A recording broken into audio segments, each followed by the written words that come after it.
More details of people and institutions targeted by UK and US surveillance have been published by The Guardian, The New York Times and Der Spiegel.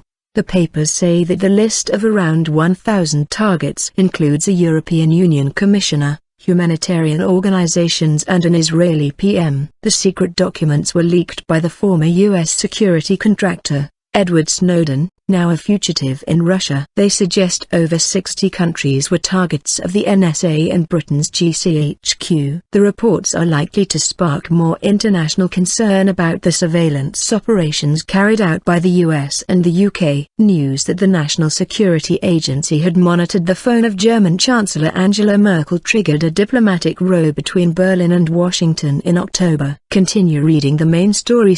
Quote, "This is not the type of behavior that we expect from strategic partners, let alone from our own member states." European Commission. The New York Times reports that GCHQ monitored the communications of foreign leaders, including African heads of state and sometimes their family members, and directors of United Nations and other relief programs.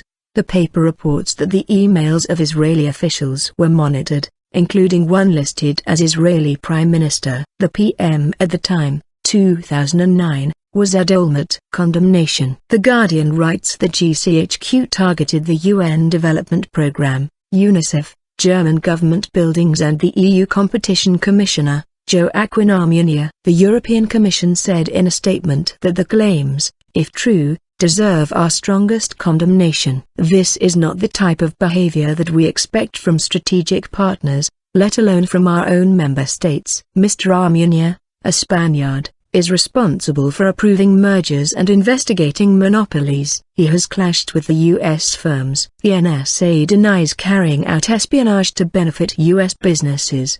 The Dutch liberal MEP Sophia in 't Veld described the latest claims as shocking. The UK spying on its fellow EU member states in order to get an economic advantage is simply unacceptable, she said. GCHQ did not comment directly on the claims but said it operates under one of the strongest systems of checks and balances and democratic accountability for secret intelligence anywhere in the world. On Thursday, a White House panel recommended significant curbs on the NSA's sweeping electronic surveillance programs. Edward Snowden left the U.S. in late May, taking a large cache of top-secret documents with him. He faces espionage charges over his actions and has been granted temporary asylum in Russia.